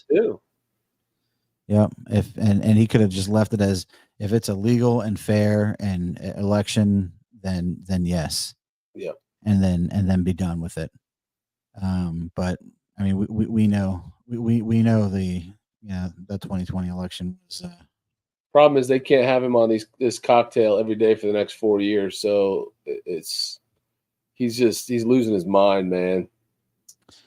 Yeah, I mean, this is and this guy, I feel like this type of scenario here is something that is the reason that he was away, and they had him kind of they titrated this in to to whatever window this debate is going to be. No doubt. No doubt. I think we all know that. But I mean, still, there's no reason for the tit for tat. I mean, at this point, just answer the question because the people that that Trump's really going to go after, they don't want to hear the Trump bullshit. They don't need to be justified for the reasons that this is why I don't like the guy. Well, you know what? This is why the hardcore Trump people sometimes don't like him. You know what I mean? Yeah. It's it just doesn't mean as much to everybody. It just, as old as they are, I think that these are like personality traits that you're not going to change. Yeah, that's who he is. He's not going to let Biden say something that's not that's BS and without making sure he comments on it, and at the expense of wasting time. I love how we get a Biden Harris commercial right in the of course. Right in the middle of the presidential debate. There's a nice commercial placement. Yeah, I mean, Trump could have left the amphetamine thing at the border. I mean, that's the reason. I mean, we know. I mean, it's not like you cannot get on Google and find out. We did a whole podcast episode on the amount of amphetamines that are, coming across the border invasion and how they have, really exponentiated. All right, we're coming back live here. Let's get the volume back up. By a coin toss, we're going to begin with you, President Biden. You have 2 minutes. We've made significant progress from the debacle that was left by President Trump in his last term. We find ourselves in a situation where, number one, we have to make sure that we have a fair tax system. I ask anyone out there in the audience or anyone out watching this debate, do you think the tax system is fair? The fact is that I said nobody even making under $400,000 had a single penny increase in their taxes and will not. And if I'm reelected, that'll be the case again. But this guy has increased your taxes because of the Definitely deficit. not what he meant to say. Number one, he's increased inflation because of the debacle he left after where he handled the pandemic. And he finds himself in a position where he now wants to tax you more by putting a 10% tariff on everything that comes into the United States of America. What I did when, for example, he wants to get rid of the ability of Medicare for the Drugs are wearing off. negotiate drug prices with the big pharma companies. Well, guess what? We got it down to $35 for insulin instead of $400. No more than $2,000 for every senior, no matter how much prescription they need. You know what that did? That reduced the federal debt by $160 billion over 10 years because the government doesn't have to pay the exorbitant prices. I'm going to make that available to every senior all along. It's happening now, and everybody in America. He wants to get rid of that. I'm going to make sure that we have child care.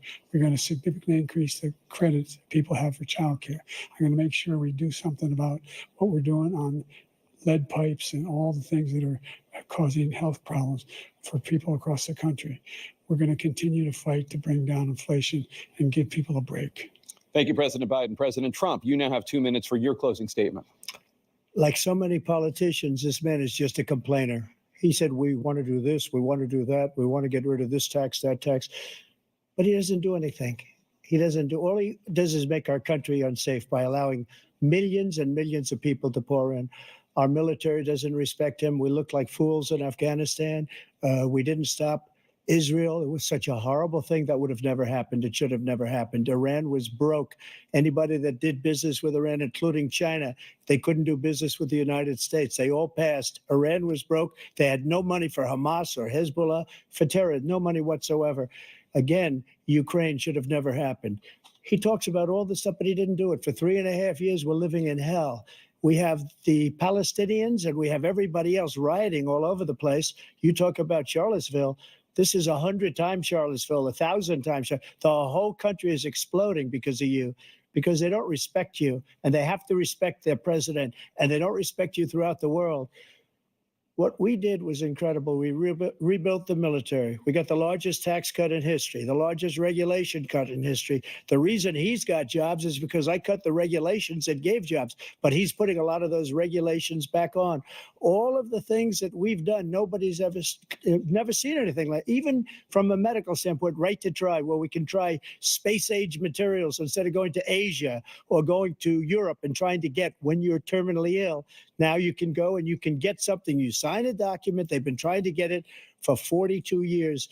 But you know what we did for the military was incredible. Choice for our soldiers, where our soldiers, instead of waiting for 3 months to see a doctor, can go out and get themselves fixed up and readied up and take care of themselves, and they're living. And that's why I had the highest approval rating in the history of the VA.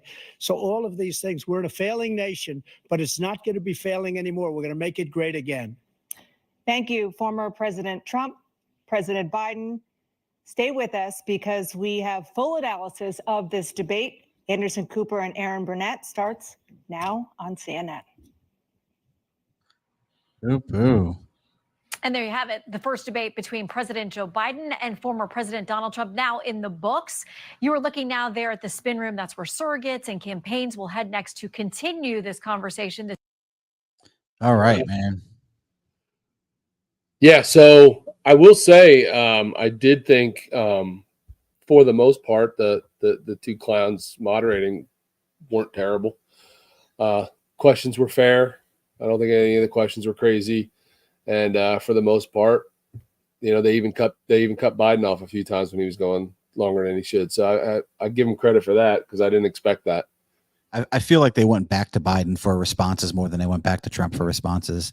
It seemed like there was a flurry early on like that, but then Yeah. they kind of like stopped. Yeah, it did for a second there, but I mean, for what I thought it was going to be, the way I thought they were going to team up on him, it really wasn't that bad. It's about the best Trump's going to get on CNN.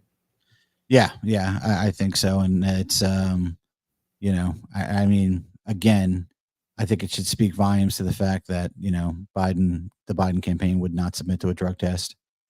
You know, there is, I mean, clearly, the only thing that does that to somebody is the amphetamines. You know, Yeah. I mean, he up until like just before that second commercial break, he blinked very little. Yeah. And you could see like during that, just before that commercial break, and then going into, you know, and during his closing statements, I mean, the blinking was, you know, going. Yeah. So it's yeah, they timed it up pretty good. It's they timed it up. That's why I said that's why they had that guy locked away in Camp David. They were trying to master that cocktail for sure. What's up, Foy Jello? Thanks for stopping in, CJ. I think it was a lot of kind of what I expected, though, because it's just kind of Trump style. Like, he doesn't really want to answer their questions. He wants to say what he wants to get out there, and he's going to make it a point, and he'll say it a few times if he has to, and he'll backtrack and say it again if he feels like he needs to, because that's just who he is. But, I mean, Biden just pretty much mumbled a bunch of BS that, as if like we haven't all lived through the last 4 years, like we don't know how horrible it's been. Yeah, I mean, that's the thing. They said he told more lies than they actually blinked, and you're not wrong. Facts. But yeah, it's, I don't know. I feel like the country that Biden set up there and talked about is not the country that that I've been living in for the past 3 years, Absolutely 3.5 years. And the other thing is, you know, it drives me nuts with a sitting president, and it's like, well, we're going to do this. Well, you had 4 years, you didn't do that, right? That's my Roe v. Wade argument, right? How many Democratic controlled houses and senates were there, you know, from the time Roe v. Wade, you know, was decided to the time Roe v. Wade was overturned, were there, and nobody did anything with it. No Democratic Congress. What they did do is they passed the Affordable Care Act, which benefited them, which benefited Big Pharma, which gave Medicare an insane amount of control, which, you know, people don't realize how much control Medicare was given in the Affordable Care Act. I mean, they call all the shots now. And I mean, not for nothing, you know, I had to pick up my mom's Eliquis just this week, and it was $230 for Eliquis. So the fact of whatever he gets up there and mumbles about prescriptions is just some bullshit. It is not what the people are actually, you know. Yeah, I gotta be honest with you. The whole thing with the insulin or whatever. I looked this up the other day because they were, you know, want to make such a big point about how you got the insulin, you know, cost down. Well, there's like 342 million Americans, and I think the numbers were like 8.5 or something like that need insulin. Yeah. Well, all 342 million of us need groceries, and those are so ridiculous right now that I honestly don't, you know, insulin to me is not something everyone needs, so it shouldn't necessarily be top priority. How about you get our groceries to where we can all afford to eat every week? Mm-hmm. Oh, if you get the groceries down, you can. So the other thing is, you know, what Biden touched on, there's a couple of things that he touched on, but one of the things he touched on was the fact that Trump's tariffs will increase the cost of things. And, you know, what Trump probably could have touched on, didn't touch on, was this whole thing about Trump and the tariffs is he wants to replace your FICA tax with tariffs. That's the whole basis of his plan, right? So you figure out how much you pay in FICA tax. So if, you know, Biden said, you know, the cost of things are going to go up like $2,000 for the average American. Well, you know what? If I'm not paying what I'm paying in FICA tax and I need to eat a $2,000 overall cost increase, you know, if I didn't have to pay FICA tax, I might not complain about these groceries. Right. You know what I mean? It's like, yeah, things might cost more, but if I'm not paying, if I'm not paying that much of my check to the federal government, then you know what, if things cost more, then things might cost more. You know, it's just like, it doesn't matter to me if they cost more almost at that point. The offset that you're getting is so much more than the increase in cost. It's it seems like a no-brainer for business. But he does talk like a CEO. You know, he doesn't. His agenda is his agenda. His agenda isn't your agenda, and Yeah, and he's always been that way. That's nothing new. Which I'm fine with it. I mean, whatever. Rolling Stone says the only people who love this administration is the rich or the poor. Middle class is getting squeezed, and I think you're partially correct in that. I think the only people that love this administration are the rich, and by rich I mean the elite. And I think there's a difference between rich and elite, and the immigrants and the illegals. Because I think the poor has gotten squeezed to the point where the government subsidies are not putting food on the table anymore. Yeah. You know, it's it's the illegals and the elite. Yeah. I'm surprised he didn't bring up some of the things that have been out recently, like the whole getting rid of taxing the tips on like waiters and servers and stuff like that. I'm surprised he didn't bring that up. Yeah, there's a lot of campaigns. That's what I mean. Like Trump's got like legit campaign stuff that I feel he could have talked about tonight that just didn't get talked about because we just got into this, you know, this tit for tat where he was chasing the rabbit, and you know, it's not. I personally don't like that behavior. I don't like when they kind of get caught up in going back and forth. You know what I mean? It's like you said your piece, you don't need to repeat your piece. Especially when the person whose ridiculous comments you're chasing, you know, is Biden. Like, why would you don't even need to bother with a lot of his comments, because all of us watching know they're ridiculous and they don't even deserve a response half the time. Yo, he did some mumbling though. How about the mumbling, huh? He sure did. I thought he had a little bit of a quick reboot there at one point where he was like, and then you always know when he's like struggling because like he closes his eyes. And you're like, oh, wait, is he shutting down? I think he's shutting down. Somebody turned the switch off. Yeah. I mean, for him, it was good. For him, it was good. But obviously, we all know, you know, that wasn't natural. That was aided. But, man, we see him on a daily basis. And we know that's not how he normally is. So, yeah. And Piney says the whole reason things cost less coming from China is because they have sweatshops with no regulations and with these regulations here. Yeah. I mean, things cost so little coming from China. And one of the things we talked about on our episode, you know, with JL, when we talked about, you know, the Detroit and the automotive industry, is things cost so little in China, they can make them in China, ship them, rail them, and get them to Detroit cheaper than we can make them here. And because they're not paying these people anything. Where's Travelers say there? Man who spent more time in government than anything had plenty of opportunity to change tax code. Yep. Sure did. Like 58 years on the Hill. Done very little. Probably had a pump under his suit.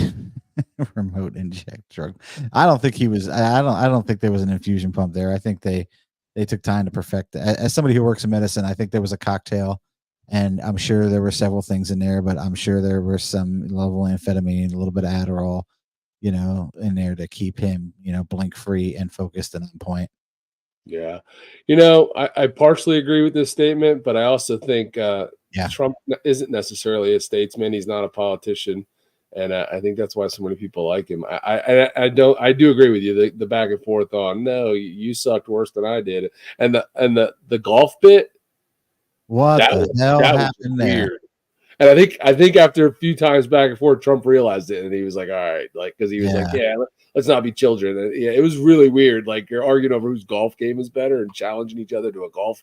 Man, come on, man. I mean, if I was going to take a dig at Biden, you know, when we're talking about the health thing, I don't believe that Trump let the opportunity go by to say this guy was not found fit to sit trial. How was he found fit to be your president? Yeah. I mean, how did Trump not say that on the podium when when they were talking about fitness? I mean, how did we go down that? I think was probably one of the biggest mistakes he made all night. Was not laying that out there. I mean, he should have hammered him with that. You were found not fit to sit for trial, but you can have the toughest job, you know, in the world here. Yeah. So it's well, we know what's going to be on the news tomorrow about how great Biden did. I mean, whatever. I mean, honestly, I think, you know, I can't believe Biden even stood there for that long. It's probably the longest he stood in 4 years. But Yeah.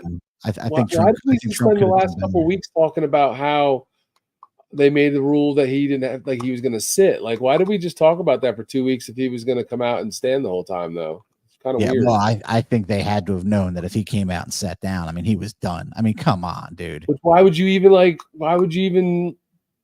try to Because have that rule in place? Like, you sound like an idiot just doing it. I know, because Like talking about it. they pushed for that. They wanted him to be able to sit. I mean, they pushed for that. Weird. You know, that was yeah, man, he's old, he's frail. It's He is frail. He's a hot mess. you know, and Trump's right. We're not respected. I mean, when we pulled out of Afghanistan, when did we pull out of Afghanistan? I feel like when was Abbey Gate? Was that in September? So 3 years ago, 2 years ago. So, but it was less than 6 months between the time we pulled out of Afghanistan, the Abbey Gate bombing, and the invasion of Ukraine. Right. It was less than 6 months. You know what I mean? So you can't tell me Putin was looking at that mess going, "Oh, good God, of course, this is an opportunity." You know, you can't tell me that these guys were looking at that saying, "Oh, man." And then to say he didn't lose a single serviceman, I'm like, what the hell was he talking about over that?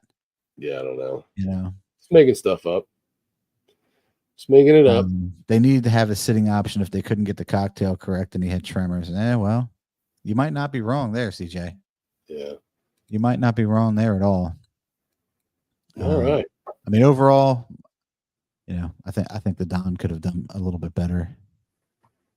Yeah, I just don't think he needs to do much to. Well, he doesn't. To win a debate. You're setting the bar low. You know what I mean? Yeah. Are we going to have a second one? I mean, I assume after the Democratic convention, when they say who's actually going to be on the ticket, there's going to be a second debate. Because I gotta tell you, I'm still until they announce Biden as the candidate at the Democratic convention, I am not convinced. Yeah. I'm not convinced he's the candidate.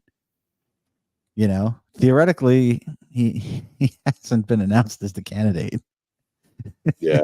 They didn't run, you know, they didn't endorse anybody to, you know, like seriously run a primary. So it won't surprise me if they do that. Holy, what a hot mess, man.